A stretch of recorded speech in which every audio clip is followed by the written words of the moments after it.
नमस्कार दोस्तों। एप्टेड एजुटेक अमरावती की तरफ से मैं धीरज आप सभी का यहाँ पे स्वागत करता हूँ। पिछले दिनों चर्चा का एक विषय रहा है, एक मानसिक बीमारी, एक मानसिक विकार जो काफ़ी ज़्यादा चर्चा में रहा है। यूपीएससी एमपीएससी के एग्ज़ाम्स में, करंट अफेयर्स में इस विषय को पूछा जा सकता है। तो चलिए जानते हैं क्या है विषय, क्या है ये विकार। तो आपने पिछले कुछ दिनों एक विकार के बारे में सुना होगा जिसका नाम है स्टॉकहोम सिंड्रोम। अब ये स्टॉकहोम सिंड्रोम क्या है, इसको आज के इस वीडियो में हम गंभीरता से या डिटेल में समझने की कोशिश करेंगे। तो चलिए समझते हैं। सबसे पहले इसको समझने का सबसे आसान तरीका ये है, आप में से कई ऐसे स्टूडेंट्स होंगे, विद्यार्थी होंगे जिन्होंने काफ़ी प्रसिद्ध फिल्म जिसका नाम था हाईवे आपने देखा होगा।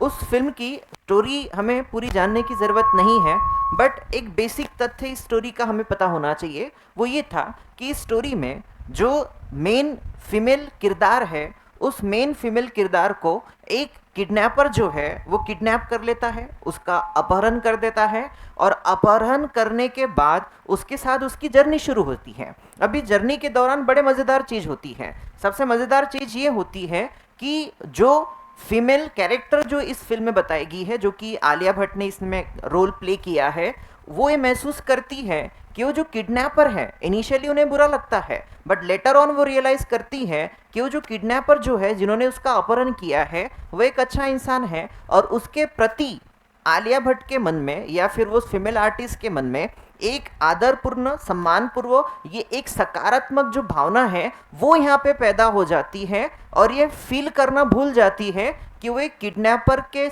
तहत या एक अपहरणकर्ता द्वारा उसका अपहरण किया गया है। तो यही जो लॉजिक है यहाँ पे हम स्टॉकहोम सिंड्रोम में यहाँ पे देख सकते हैं। स्टॉकहोम सिंड्रोम सादे शब्दों में एक ऐसा विकार है जिसमें जब कोई किडनैपर, जब कोई अपहरणकर्ता या फिर आपको पीड़ित करने वाला, आपको टॉर्चर करने वाला या फिर आपके साथ कुछ गैर कानूनी हरकत करने वाला जो व्यक्ति है, उसके साथ आपके मन में एक संवेदना, एक सिंपैथी, एक लगाव सा जो है आपका यहाँ बनना शुरू हो जाता है। अब इसको स्टॉकहोम सिंड्रोम ही क्यों कहा जाता है, ये हमें यहाँ समझ लेना ज़रूरी है। अब देखिए होता क्या, स्वीडन काफ़ी फेमस राष्ट्र है।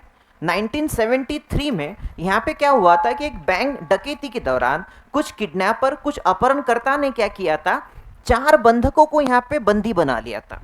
अब जनरली हम एक्सपेक्ट करते हैं कि जब भी बंधकों को बंदी बनाया जाएगा तो हम ये उम्मीद करेंगे उनसे कि जो बंधक है वो उस किडनैपर का या अपहरणकर्ता का विरोध करेंगे, उसके अगेंस्ट जाएंगे, उसके अगेंस्ट एक्शन लेंगे। बट इस रॉबरी के दौरान, इस पूरे एक बैंक लूट के दौरान हुआ ये कि जो 4 बंधक जो थे उन्होंने किडनैपर के अगेंस्ट आने वाले भविष्य में कोई भी गवाही देने से यहाँ पे मना कर दिया था और साथ ही साथ उस किडनैपर के प्रति, उस अपहरणकर्ता के प्रति, बैंक रॉबरी करने वाले उन लोगों के प्रति, उन 4 बंधकों में एक सिंपैथी की भावना, एक सम्मान की भावना या एक लगाव की भावना जो है यहाँ पे नजर आई थी, जो कि अपने आप में एक आश्चर्यचकित कर देने वाली भावना थी। तो ऐसे काफ़ी सीन, ऐसे काफ़ी नहीं क्या इंसिडेंट जो है भविष्य में हमको देखने को मिलते हैं कि यहाँ पे बंधक बनाए जाने वाले अपहरणकर्ता, किडनैपर या फिर ऐसे कुछ गैर कानूनी काम करने वाले व्यक्ति के प्रति हमारे मन में संवेदना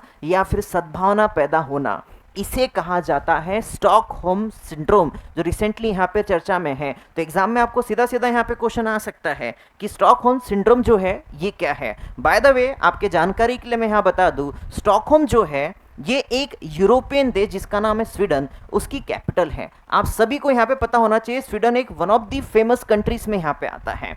स्वीडन के बारे में कुछ इंपॉर्टेंट तथ्य हमें पता होने चाहिए क्योंकि स्टॉकहोम में घटना हुई थी और स्टॉकहोम जो है वो स्वीडन की यहाँ पे कैपिटल है। अब स्वीडन जो है, अगर हम जोग्राफिकल कंटेंट के हिसाब से यहाँ पे देखें तो हमें यहाँ पता होना चाहिए जो आपका स्वीडन जो है वो एक नॉर्डिक कंट्री है।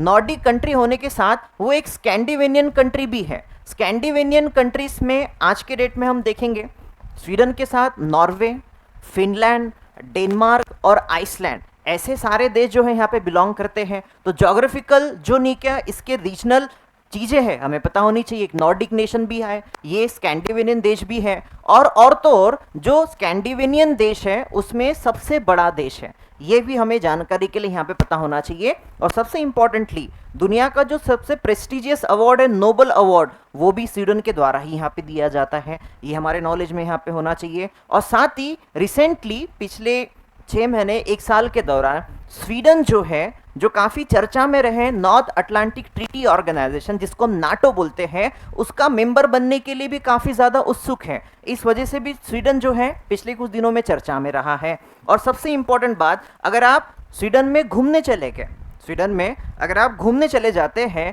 और कोई व्यक्ति अगर आपको कहता है कि मुझे क्रोना चाहिए, अगर आप इसका प्रोनाउंसिएशन देखेंगे तो इंडियन स्लैंग में ये कोरोना हो जाएगा, बट एक्चुअली ये कोई बीमारी की वहाँ पे बात नहीं करेंगे, वो एक्चुअली बात करेंगे उनकी करेंसी की, क्योंकि स्वीडन के करेंसी का जो नाम है वो है क्रोना। इंडियन स्लैंग में कभी कभी वो कोरोना भी हो जाता है, तो ये हमें यहाँ पे ध्यान में रखना है। और सबसे इंपॉर्टेंट जो बात है हमें यहाँ पता होनी चाहिए, बड़ी मज़ेदार बात है, जान के आपको काफ़ी खुशी होगी। बात यह है कि स्वीडन दुनिया का एकमात्र ऐसा देश है जो यूरोप के अलग अलग देशों से जो वेस्ट है, जो कचरा है, जो डंपिंग चीजें हैं, उसको इंपोर्ट करता है, उसको इंपोर्ट करता है। और बड़े मजे की बात है कि इंग्लैंड जैसा देश अपने देश में का कचरा पैसे देके स्वीडन में बेचता है।